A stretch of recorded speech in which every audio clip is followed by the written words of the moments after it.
안녕하세요. 양스텔라입니다. 오늘도 함께 해주셔서 감사합니다. 현재 서울시장 후보면서 예전에 대통령 후보로도 출마해서 관심을 많이 받았던 모 후보가 그때부터 지금까지 꾸준히 밀고 있는 당선 공약은 결혼하면 결혼수당 1억 원씩을 지급한다는 내용인데요. 최근 한 지자체에서 실제로 출산 장려금으로 1억 원을 지급한다고 발표했습니다. 이 외에도 다양한 지자체에서 상당히 큰 금액의 출산 장려금 제도가 있는데요. 오늘은 지역별 출산 장려금 제도와 2021년 육아 지원 제도를 알려드리겠습니다. 구독과 좋아요, 알람벨을 클릭하셔서 복지마블과 함께 해주세요.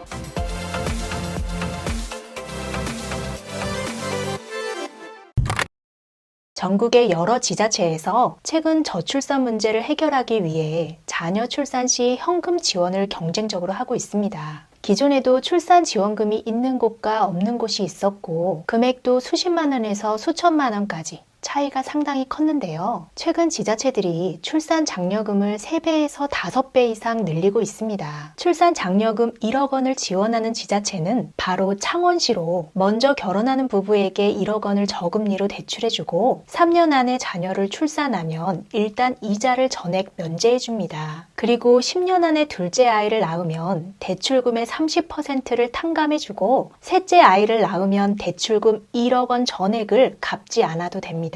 창원시에 사는 신혼부부는 일단 1억 원을 쉽게 저금리로 대출을 받을 수 있는 것이고 아이 하나만 낳아도 이자가 없어지고 둘째를 낳으면 3천만 원, 셋째 낳으면 1억 원을 받게 되는 거죠. 사실 창원시가 이렇게 큰 지원을 하는 진짜 이유가 있는데요. 2022년부터 창원시는 광역시급 행정, 재정적 권한을 가질 수 있는 창원 특례시가 됐는데 인구가 100만 명이 안 되면 자격이 박탈됩니다. 현재 창원시 인구가 103만 명 정도인데요. 제조업이 활발했던 창원시가 최근 경기가 안 좋아서 인구가 감소되고 있어서 인구수가 100만 명 근처에서 아슬아슬한 상황이 됐기 때문입니다. 다음으로 충북 제천시는 창원시와 비슷한 방법으로 5천만 원 이상 주택자금 대출이 있는 가정에서 아이를 출산하면 첫째 150만 원, 둘째 1,000만 원, 셋째 4천만 원 이렇게 5,150만 원의 빚을 대신 갚아주는 방식으로 출산 장려금을 지급합니다. 실제로 최근에 제천시에서 셋째를 낳아서 4천만 원을 받은 분이 처음으로 나왔다고 하네요. 현금으로 바로 지급해주는 지자체들도 많은데요. 검색창에 아이사랑 또는 우리 동네 출산 장려금이라고 검색하시면 각 지역별 출산 장려금에 대해서 찾아보실 수 있는데요. 우리 동네 출산 축하금 사이트에 들어가 보겠습니다. 이곳에서 내가 사는 지역을 입력하면 이렇게 나오는데요. 시군 지원금과 도지원금 그리고 국가지원금까지 모두 확인하실 수 있습니다.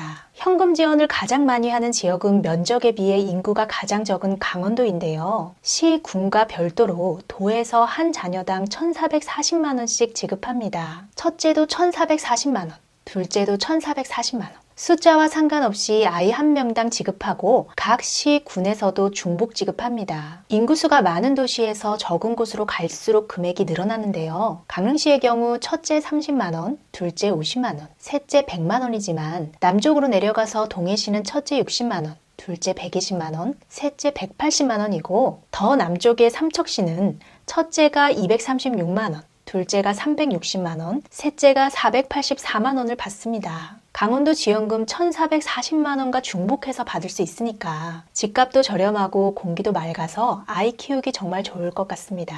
시, 군 단위에서 가장 많이 주는 지역 1, 2, 3위는 모두 경북 지역으로 봉화군이 첫째 700만 원, 둘째 1,000만 원, 셋째 1,600만 원을 주고 경상북도에서 아이 한 명당 60만 원을 받습니다. 2위는 울릉군으로 첫째 690만 원, 둘째 1,220만 원, 셋째 2,660만 원으로 둘 이상이라면 울릉군이 전국에서 가장 높습니다. 이 외에 경남 산청군은 첫째가 290만 원, 둘째는 410만 원, 셋째는 1,250만 원으로 올해 눈에 띄게 상승했고 인구가 많은 서울시는 시에서 주는 지원금은 없고 각 구청에서 일부 첫째 아이에 대해 20만 원 정도 지급되고 주로 둘째부터 지급이 시작됩니다.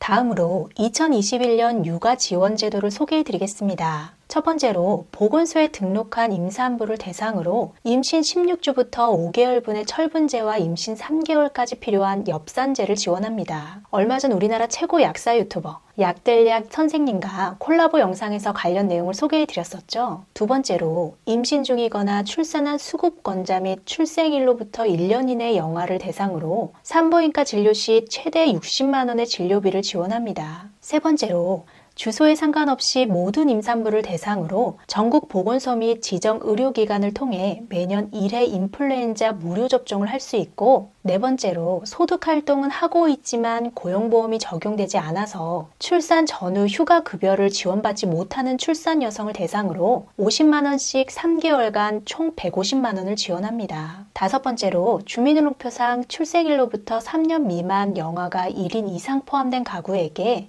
해당월 전기요금의 30%를 할인해줍니다. 여섯 번째로 육아휴직을 30일 이상 사용한 근로자를 대상으로 첫 3개월 동안 임금의 80%를 지원해주고 4개월 차부터 종료일까지는 임금의 50%를 지원합니다. 급여액의 25%는 직장 복귀를 하면 그 다음에 합산해서 지급해줍니다. 일곱 번째로 보육료나 육아학비 또는 종일제 아이돌봄 서비스 등을 지원받지 않고 가정에서 양육하는 0에서 6세 영유아를 대상으로 초등학교 취학년도 2월달까지 연령에 따라 월 10만 원에서 20만 원의 가정 양육수당을 현금으로 지원합니다. 여덟 번째로 어린이집을 이용하는 만 0세에서 2세를 대상으로 나이에 따라 월 34만 3천 원에서 47만 원의 보육료를 아이행복카드로 지원하고, 아홉 번째로 가정 양육수당을 지원받는 6개월에서 36개월 미만 아동을 대상으로 종일제 보육을 이용하지 않더라도 지정 제공기관에서 월 최대 80시간 시간제 보육을 지원합니다. 열 번째로 만 7세 미만 모든 아동을 대상으로 월 10만 원의 아동수당을 지원합니다. 기존에는 아동수당이 소득하의 90%에만 지급됐지만 2019년부터 모든 아동에게 지급되기 때문에 행복출산 원스톱 서비스를 신청하시면 출산 장려금 신청 외에 출생신고, 양육수당, 출산가구 전기료 감면, 해상급여, 여성장애인 출산비용 지원, 다자녀 가구 공공요금 감면 등 출산지원 서비스를 한 번에 통합신청서 작성으로 한꺼번에 처리가 가능합니다. 구독, 좋아요 부탁드립니다.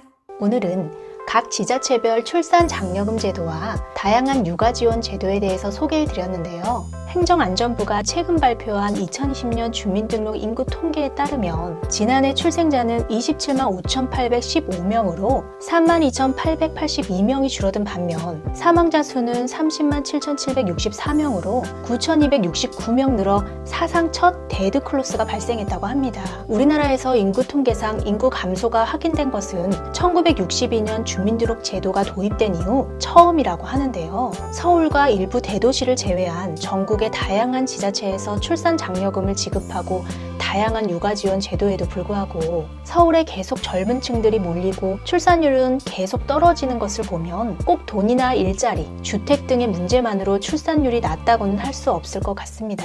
돈이 없어서 결혼을 안 하고 아이를 낳지 않는 거라면 이미 저출산 문제는 해결되는 기미가 보여야 하는데 계속 감소하는 것은 꼭 돈 때문은 아니라는 생각도 드네요. 끝까지 시청해주셔서 감사합니다. 영상이 유익했다면 주변 분들에게 공유해 주시고 다음 영상에서 우리 또 만나요. 오늘도 행복하세요.